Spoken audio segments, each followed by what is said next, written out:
नमस्कार, खबरों के इस बुलेटिन च तुहाडा स्वागत है। मैं हाँ गीता सक्सेना। पहला पेश ने चोण दी खबरां।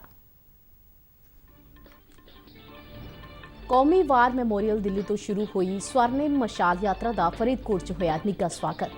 साबका फौजियों के परिवारक मैंबरों की हौसला अफजाई लई इस मशाल नूं प्रधानमंत्री नरेंद्र मोदी ने 16 दसंबर नूं रवाना करवाया सी।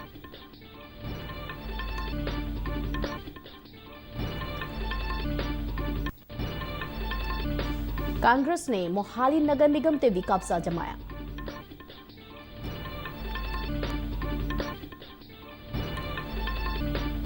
प्रधानमंत्री नाल परीक्षा पे चर्चा प्रोग्राम दौरान दुनिया भर के विद्यार्थी ऑनलाइन जुड़ सकणगे।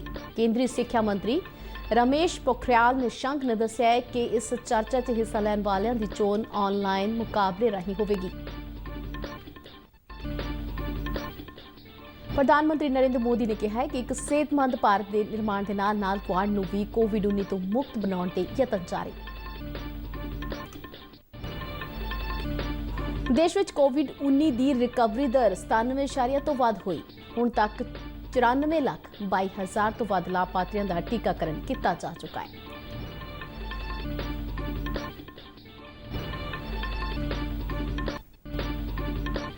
बांग्लादेश ने भारत वालों तोहफे च मिलिया कोविड-19 दियां 2 लाख खुराकां दे लई भारत का धन्नवाद किया।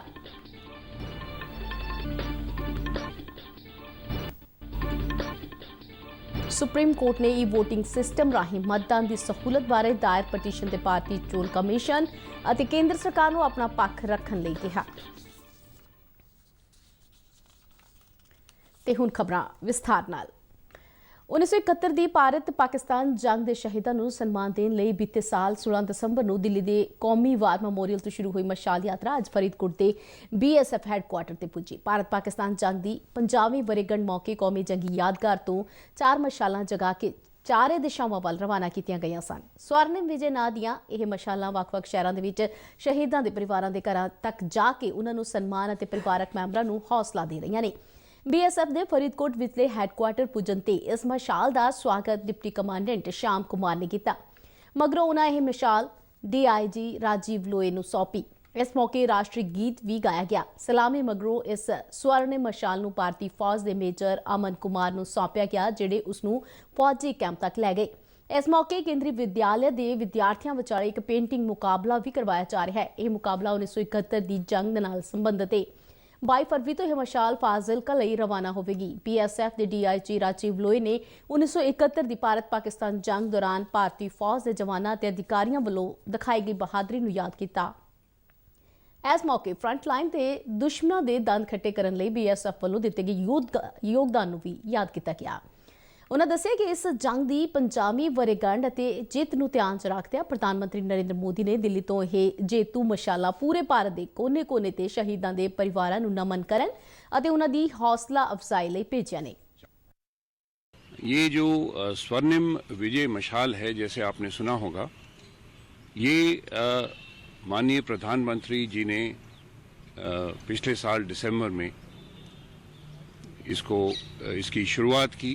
और ये 4 ऐसी मशालें हैं जो देश के 4 दिशाओं में गई हैं और अन्य गांव में जाएंगी, जहां पे हमारे 1971 वॉर के जो शहीद हैं उनकी मिट्टी जो है वहां से लाई जाएगी और सबको बताया जाएगा कि किस प्रकार से 1971 के युद्ध में हमने पाकिस्तान के ऊपर विजय प्राप्त की।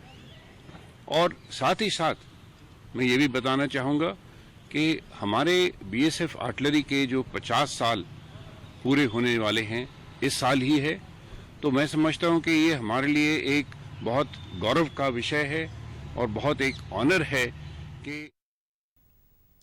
मोहाली नगर निगम चोणों के नतीजे भी कांग्रेस के हक में आए हैं। पंजाब मैंबरी नगर निगम में कांग्रेस ने 37 सीटां जित के स्पष्ट बहुमत हासिल किया है। 13 सीटां ते आजाद उम्मीदवार जित दर्ज करने च कामयाब रहे हैं, जिन्हां चों 11 जेतू उम्मीदवार एक ही धड़े नाल संबंधित ने। इस धड़े की अगवाई मोहाली के साबका मेयर कुलवंत सिंह कर रहे हैं, जिहड़े वार्ड नंबर 42 तो कांग्रेसी उम्मीदवार अमरीक सिंह सोमल तो चोण हार गए हैं। वार्ड नंबर 10 के जिन्हां 2 बूथों पर कल वोटिंग हुई सी, उत्थों सेहत मंत्री बलबीर सिंह सिद्धू का भरा अमरजीत सिद्धू जेतू ऐलानिया गया है। श्रोमणी अकाली दल और BJP का कोई भी उम्मीदवार मोहाली च जित दर्ज करने च नाकाम रहा है। ਕੇਂਦਰੀ ਸਿੱਖਿਆ ਮੰਤਰੀ ਰਮੇਸ਼ ਪੋਖਰਿਆਲ ਨਿਸ਼ੰਕ ਨੇ ਐਲਾਨ ਕੀਤਾ ਹੈ ਕਿ ਪ੍ਰਧਾਨ ਮੰਤਰੀ ਵੱਲੋਂ ਸਕੂਲੀ ਵਿਦਿਆਰਥੀਆਂ ਤੇ ਅਧਿਆਪਕਾਂ ਅਤੇ ਵਿਦਿਆਰਥੀਆਂ ਦੇ ਮਾਪਿਆਂ ਦੇ ਨਾਲ ਕੀਤੇ ਜਾਣ ਵਾਲੇ ਸਵਾਲ ਜਵਾਬ ਆਧਾਰਿਤ ਪ੍ਰੋਗਰਾਮ ਦੀ ਚੌਥੀ ਕੜੀ ਅਗਲੇ ਮਹੀਨੇ ਕਰਵਾਈ ਜਾਵੇਗੀ। ਇੱਕ ਵੀਡੀਓ ਸੁਨੇਹੇ 'ਚ ਨਿਸ਼ੰਕ ਨੇ ਕਿਹਾ ਕਿ ਪ੍ਰੀਖਿਆ ਪੇ ਚਰਚਾ ਪ੍ਰੋਗਰਾਮ ਲਈ ਰਜਿਸਟ੍ਰੇਸ਼ਨ ਦਾ ਕੰਮ ਸ਼ੁਰੂ ਹੋ ਗਿਆ ਹੈ ਤੇ ਇੱਛੁਕ ਆਪਣਾ ਰਜਿਸਟ੍ਰੇਸ਼ਨ 14 ਮਾਰਚ ਤੱਕ ਮੁਕੰਮਲ ਕਰਵਾ ਸਕਦੇ ਨੇ। ਇਸ ਵਾਰ ਦਾ ਇਹ ਪ੍ਰੋਗਰਾਮ ਵਰਚੁਅਲ ਢੰਗ ਨਾਲ ਕਰਵਾਇਆ ਜਾਵੇਗਾ। ਪ੍ਰੋਗਰਾਮ 'ਚ ਹਿੱਸਾ ਲੈਣ ਵਾਲਿਆਂ ਦੀ ਅੰਤਿਮ ਚੋਣ ਇੱਕ ਆਨਲਾਈਨ ਮੁਕਾਬਲੇ ਰਾਹੀਂ ਕੀਤੀ ਜਾਵੇਗੀ। ਇਹ ਮੁਕਾਬਲਾ ਮਾਈਗੋਵ ਪਲੇਟਫਾਰਮ ਤੇ ਕਰਵਾਇਆ ਜਾਵੇਗਾ। ਸਿੱਖਿਆ ਮੰਤਰੀ ਨੇ ਦੱਸਿਆ ਕਿ ਇਸ ਪੋਰਟਲ ਤੇ ਆਨਲਾइन क्रिएटिव राइटिंग मुकाबला भी शुरू हो गया है, जेड़ा 14 मार्च तक जारी रहेगा। पर चर्चा का चौथा संस्करण अब आपके साथ संवाद के साथ जुड़ेगा। जैसे कि आप सबको पता है कि प्रधानमंत्री जी परीक्षा आने से पहले इस संवाद को सीधे छात्र और छात्राओं से करते हैं। इस समय ये संवाद अभिभावक से भी और अध्यापक से भी होगा। ਪ੍ਰਧਾਨ ਮੰਤਰੀ ਨਰਿੰਦਰ ਮੋਦੀ ਨੇ ਕਿਹਾ ਹੈ ਕਿ ਵਿਦਿਆਰਥੀ ਆਪਣੇ ਇਮਤਿਹਾਨਾਂ ਦੀ ਤਿਆਰੀ 'ਚ ਜੁਟੇ ਨੇ, ਜਿਸ ਦੇ ਚਲਦਿਆਂ ਪ੍ਰੀਖਿਆ ਪੇ ਚਰਚਾ 2021 ਪ੍ਰੋਗਰਾਮ ਵੀ ਵਾਪਸ ਪਰਤ ਰਿਹਾ ਹੈ। ਇਸ ਵਾਰ ਇਹ ਪ੍ਰੋਗਰਾਮ ਪੂਰੀ ਤਰ੍ਹਾਂ ਨਾਲ ਆਨਲਾਈਨ ਹੋਵੇਗਾ। ਦੁਨੀਆ ਭਰ ਦੇ ਸਾਰੇ ਵਿਦਿਆਰਥੀਆਂ ਲਈ ਇਹ ਖੁੱਲ੍ਹਾ ਰਹੇਗਾ। ਟਵੀਟ ਸੁਨੇਹੇ 'ਚ ਪ੍ਰਧਾਨ ਮੰਤਰੀ ਨੇ ਵਿਦਿਆਰਥੀਆਂ ਨੂੰ ਆਪਣੀ ਪ੍ਰੀਖਿਆ ਲਈ ਤਿਆਰੀਆਂ ਖੁਸ਼ਨੁਮਾ ਮਾਹੌਲ ਅਤੇ ਬਿਨਾਂ ਕਿਸੇ ਤਣਾਅ ਤੋਂ ਜਾਰੀ ਰੱਖਣ ਦੀ ਅਪੀਲ ਕੀਤੀ ਹੈ। ਪ੍ਰਧਾਨ ਮੰਤਰੀ ਨੇ ਕਿਹਾ ਕਿ ਆਮ ਲੋਕਾਂ ਦੀ ਮੰਗ ਨੂੰ ਧਿਆਨ 'ਚ ਰੱਖਦਿਆਂ ਇਸ ਵਾਰ ਵੀ ਇਸ ਵਾਰ ਦੀ ਚਰਚਾ 'ਚ ਵਿਦਿਆਰਥੀਆਂ ਦੇ ਮਾਪਿਓ ਅਤੇ ਅਧਿਆਪਕ ਵੀ ਵਿਚਾਰ ਚਰਚਾ ਦੇ ਵਿੱਚ ਹਿੱਸਾ ਲੈ ਸਕਣਗੇ। ਪ੍ਰਧਾਨ ਮੰਤਰੀ ਨੇ ਵਿਦਿਆਰਥੀਆਂ, ਅਧਿਆਪਕਾਂ ਅਤੇ ਹੋਰਨਾਂ ਨੂੰ ਇਸ ਪ੍ਰੋਗਰਾਮ 'ਚ ਵੱਧ ਚੜ੍ਹ ਕੇ ਹਿੱਸਾ ਲੈਣ ਦਾ ਸੱਦਾ ਦਿੱਤਾ ਹੈ। ਪੰਜਾਬ ਦੇ ਸਕੂਲ ਸਿੱਖਿਆ ਮੰਤਰੀ ਵਿਜੇ ਇੰਦਰ ਸਿੰਗਲਾ ਨੇ ਕਿਹਾ ਕਿ ਸਰਕਾਰੀ ਸਕੂਲਾਂ ਨੂੰ ਸਮਾਰਟ ਸਕੂਲਾਂ ਵਿੱਚ ਤਬਦੀਲ ਕਰਨ ਦੇ ਨਾਲ-ਨਾਲ ਸੂਬਾ ਸਰਕਾਰ ਨੇ ਹੁਣ ਸਕੂਲਾਂ ਵਿੱਚ ਬਿਹਤਰ ਸਕੂਲ ਢਾਂਚਾ ਸਹੂਲਤਾਂ ਮੁਹੱਈਆ ਕਰਾਉਣ ਦਾ ਫੈਸਲਾ ਕੀਤਾ ਹੈ। ਵਿਜੇ ਇੰਦਰ ਸਿੰਗਲਾ ਨੇ ਦੱਸਿਆ ਕਿ ਸਿੱਖਿਆ ਵਿਭਾਗ ਵੱਲੋਂ ਸੂਬੇ ਭਰ ਦੇ 16,359 ਸਮਾਰਟ ਸਰਕਾਰੀ ਪ੍ਰਾਇਮਰੀ, ਮਿਡਲ, ਹਾਈ ਅਤੇ ਸੀਨੀਅਰ ਸੈਕੰਡਰੀ ਸਕੂਲਾਂ ਵਿੱਚ ਵਾਧੂ ਸਹੂਲਤਾਂ ਮੁਹੱਈਆ ਕਰਾਉਣ ਲਈ 11 ਕਰੋੜ 97 ਲੱਖ ਰੁਪਏ ਦੀ ਗ੍ਰਾਂਟ ਜਾਰੀ ਕੀਤੀ ਗਈ ਹੈ। ਸਿੰਗਲਾ ਨੇ ਕਿਹਾ ਕਿ ਸਮਾਰਟ ਕਲਾਸਰੂਮਾਂ 'ਚ ਪ੍ਰੋਜੈਕਟਰ ਅਤੇ LED ਸਕਰੀਨਾਂ ਪਹਿਲਾਂ ਹੀ ਉਪਲਬਧ ਕਰਵਾ ਦਿੱਤੀਆਂ ਗਈਆਂ ਨੇ ਤੇ ਹੁਣ ਹਰ ਇੱਕ ਸਮਾਰਟ ਕਲਾਸਰੂਮ ਦੇ ਲਈ 3000 ਰੁਪਏ ਦੀ ਗ੍ਰਾਂਟ ਮਨਜ਼ੂਰ ਕੀਤੀ ਗਈ ਹੈ। ਉਹਨਾਂ ਦੱਸਿਆ ਕਿ ਪ੍ਰਾਇਮਰੀ ਅਤੇ ਮਿਡਲ ਸਕੂਲਾਂ ਦੇ 2 ਕਲਾਸਰੂਮਾਂ ਲਈ 6,000, ਹਾਈ ਸਕੂਲਾਂ ਦੇ 3 ਕਲਾਸਰੂਮਾਂ ਲਈ 9,000, ਜਦਕਿ ਸੀਨੀਅਰ ਸੈਕੰਡਰੀ ਸਕੂਲਾਂ ਲਈ 5 ਕਲਾਸਰੂਮਾਂ ਲਈ 15,000 ਰੁਪਏ ਮੁਹੱਈਆ ਕਰਵਾਏ ਜਾਣਗੇ। ਸਕੂਲ ਸਿੱਖਿਆ ਮੰਤਰੀ ਨੇ ਕਿਹਾ ਕਿ ਇਹਨਾਂ ਸਕੂਲਾਂ ਨੂੰ ਉਪਲਬਧ ਕਰਾਈ ਜਾਣ ਵਾਲੀ ਗ੍ਰਾਂਟ ਪੇਂਟ ਕਾਰਜਾਂ, ਬਾਲਾ ਕਾਰਜ, ਡੋਰ ਮੈਟ, ਪਰਦੇ, display board, syllabus handler, marker, duster handler, ਪ੍ਰੋਜੈਕਟਰਾਂ ਦੇ ਕੀਬੋਰਡ ਅਤੇ ਮਾਊਸ ਲਈ ਪ੍ਰੋਟੈਕਸ਼ਨ ਬਕਸੇ, ਪੁਆਇੰਟਰ, ਲੇਜ਼ਰ ਲਾਈਟਾਂ, ਡਸਟਰ ਕਲੌਥ ਅਤੇ ਕੂੜੇਦਾਨਾਂ ਦੀ ਖਰੀਦ ਤੇ ਖਰਚੇ ਜਾਣਗੇ। ਉਹਨਾਂ ਅੱਗੇ ਦੱਸਿਆ ਕਿ ਗ੍ਰਾਂਟ ਅਤੇ ਲੋੜੀਂਦੇ ਨਿਰਦੇਸ਼ ਵੱਖ-ਵੱਖ ਜ਼ਿਲ੍ਹਾ ਸਿੱਖਿਆ ਅਧਿਕਾਰੀਆਂ ਨੂੰ ਪਹਿਲੋਂ ਹੀ ਜਾਰੀ ਕਰ ਦਿੱਤੇ ਗਏ ਨੇ ਤੇ ਜ਼ਿਲ੍ਹਾ ਸਿੱਖਿਆ ਅਫਸਰ ਗ੍ਰਾਂਟਾਂ ਦੀ ਉਚਿਤ ਵਰਤੋਂ ਯਕੀਨੀ ਬਣਾਉਣਗੇ। ਪ੍ਰਧਾਨ ਮੰਤਰੀ ਨਰਿੰਦਰ ਮੋਦੀ ਨੇ ਕਿਹਾ ਹੈ ਕਿ ਇੱਕ ਸਿਹਤਮੰਦ ਭਾਰਤ ਦੀ ਉਸਾਰੀ ਦੇ ਨਾਲ-ਨਾਲ ਗੁਆਂਢ ਨੂੰ ਵੀ ਕੋਵਿਡ-19 ਤੋਂ ਮੁਕਤ ਬਣਾਉਣ ਲਈ ਉਪਰਾਲੇ ਕੀਤੇ ਜਾ ਰਹੇ ਨੇ। ਤਕਰੀਬਨ 10 ਗੁਆਂਢੀ ਦੇਸ਼ਾਂ ਦੇ ਕੋਵਿਡ-19 ਦੇ ਪ੍ਰਬੰਧਨ ਤਜਰਬੇ, ਚੰਗੇ ਉਪਰਾਲਿਆਂ ਅਤੇ ਭਵਿੱਖ ਦੀ ਰਣਨੀਤੀ ਬਾਰੇ ਕਰਵਾਈ ਗਈ ਇੱਕ ਵਰਕਸ਼ਾਪ ਨੂੰ ਸੰਬੋਧਨ ਕਰਦਿਆਂ ਪ੍ਰਧਾਨ ਮੰਤਰੀ ਨੇ ਕਿਹਾ ਕਿ ਸਾਰੇ ਦੇਸ਼ ਇੱਕ ਦੂਜੇ ਦੇ ਚੰਗੇ ਉਪਰਾਲਿਆਂ ਤੋਂ ਸਬਕ ਲੈ ਰਹੇ ਨੇ। ਉਹਨਾਂ ਕਿਹਾ ਕਿ ਮਿਲ ਜੁਲ ਕੇ ਕੰਮ ਕਰਨ ਦੀ ਤਾਰਨਾ ਨਾਲ ਕੀਤੇ ਜਾ ਰਹੇ ਉਪਰਾਲਿਆਂ ਦੀ ਬਦੌਲਤ ਭਾਰਤ ਵਿਸ਼ਵ ਪੱਧਰ ਤੇ ਸਭ ਤੋਂ ਘੱਟ ਮੌਤ ਦਰ ਹਾਸਲ ਕਰਨ 'ਚ ਕਾਮਯਾਬ ਰਿਹਾ ਹੈ। ਨਰਿੰਦਰ ਮੋਦੀ ਨੇ ਕਿਹਾ ਕਿ ਸਾਰੇ ਦੇਸ਼ਾਂ ਨੂੰ ਕੋਵਿਡ-19 ਟੀਕਾਕਰਨ ਮੁਹਿੰਮ ਦੌਰਾਨ ਆਪਸੀ ਸਹਿਯੋਗ ਦੀ ਭਾਵਨਾ ਬਰਕਰਾਰ ਰੱਖਣੀ ਚਾਹੀਦੀ ਹੈ। ਉਹਨਾਂ ਸੁਝਾਅ ਦਿੱਤਾ ਕਿ ਮੈਡੀਕਲ ਪੇਸ਼ੇਵਰਾਂ ਲਈ ਵਿਸ਼ੇਸ਼ ਵੀਜ਼ਾ ਅਤੇ ਵਿਸ਼ੇਸ਼ 에ਅਰ ਐਂਬੂਲੈਂਸ ਦਾ ਪ੍ਰਬੰਧ ਹੋਣਾ ਚਾਹੀਦਾ ਹੈ। ਪ੍ਰਧਾਨ ਮੰਤਰੀ ਨੇ ਕਿਹਾ ਕਿ ਭਾਰਤ ਵੱਲੋਂ ਚਲਾਈ ਜਾ ਰਹੀ ਆਯੁਸ਼ਮਾਨ ਭਾਰਤ ਸਿਹਤ ਯੋਜਨਾ ਸਾਰੇ ਖਿੱਤੇ ਦੇ ਮੁਲਕਾਂ ਲਈ ਇੱਕ ਅਧਿਐਨ ਦਾ ਵਿਸ਼ਾ ਹੋ ਸਕਦਾ ਹੈ। ਉਹਨਾਂ ਜ਼ੋਰ ਦੇ ਕੇ ਕਿਹਾ ਕਿ ਭਵਿੱਖ ਵਿੱਚ ਹੋਰ ਮਹਾਮਾਰੀਆਂ ਫੈਲਣ ਦੀਆਂ ਚੇਤਾਵਨੀਆਂ ਨੂੰ ਧਿਆਨ 'ਚ ਰੱਖਦਿਆਂ ਇਸ ਮਹਾਮਾਰੀ ਲਈ ਹੁਣ ਤੱਕ ਕੀਤੇ ਗਏ ਉਪਰਾਲਿਆਂ ਦੀ ਸਾਂਭ ਸੰਭਾਲ ਲਈ ਖੇਤਰੀ ਪੱਧਰ ਤੇ ਇੱਕ ਪਲੇਟਫਾਰਮ ਵਿਕਸਿਤ ਕੀਤਾ ਜਾਣਾ ਚਾਹੀਦਾ ਹੈ। ਉਹਨਾਂ ਜ਼ੋਰ ਦੇ ਕੇ ਕਿਹਾ ਕਿ 21ਵੀਂ ਸਦੀ ਏਸ਼ੀਆ ਦੀ ਸਦੀ ਹੈ। ਪ੍ਰਧਾਨ ਮੰਤਰੀ ਨੇ ਕਿਹਾ ਕਿ ਇਹ ਦੱਖਣ ਏਸ਼ੀਆ ਅਤੇ ਹਿੰਦ ਮਹਾਸਾਗਰ ਦੇ ਨੇੜਲੇ ਟਾਪੂ ਦੇਸ਼ਾਂ ਦੇ ਸਾਂਝੇ ਉਪਰਾਲਿਆਂ ਨਾਲ ਹੀ ਸੰਭਵ ਹੈ। Allow me to make some suggestions for your discussions today. Can we consider creating a special visa scheme for our doctors and nurses so that they can travel quickly within our region during health emergencies on the request of the receiving country? Can our civil aviation ministries coordinate a regional air ambulance agreement for medical contingencies? Can we create a regional platform for collating, compiling and studying data about the effectiveness of COVID-19 vaccines among our population? Can we similarly create a regional network for promoting technology-driven epidemiology for preventing future pandemics? And beyond COVID-19, can we also ਦੇਸ਼ ਵਿੱਚ ਕੋਵਿਡ-19 ਦੀ recovery ਦਰ 97.32% ਤੇ ਪੁੱਜ ਗਈ ਹੈ। ਕੇਂਦਰੀ ਸਿਹਤ ਮੰਤਰਾਲਾ ਵੱਲੋਂ ਜਾਰੀ ਅੰਕੜਿਆਂ ਮੁਤਾਬਕ ਪਿਛਲੇ 24 ਘੰਟਿਆਂ ਦੌਰਾਨ 11,987 ਵਿਅਕਤੀਆਂ ਦੀ ਰਿਕਵਰੀ ਮਗਰੋਂ ਛੁੱਟੀ ਦਿੱਤੀ ਗਈ ਹੈ। ਹੁਣ ਤੱਕ 1,56,56,845 ਵਿਅਕਤੀ ਕੋਵਿਡ-19 ਦੀ ਲਾਗ ਤੋਂ ਮੁਕਤ ਹੋ ਚੁੱਕੇ ਨੇ। ਬੀਤੇ ਦਿਨ 12,881 ਨਵੇਂ ਕੋਰੋਨਾ ਮਾਮਲਿਆਂ ਦੀ ਪੁਸ਼ਟੀ ਹੋਈ ਹੈ, ਜਿਸ ਨਾਲ ਦੇਸ਼ ਵਿੱਚ ਕੁੱਲ ਪੋਜ਼ਿਟਿਵ ਮਾਮਲਿਆਂ ਦੀ ਗਿਣਤੀ 1,09,50,201 ਹੋ ਗਈ ਹੈ।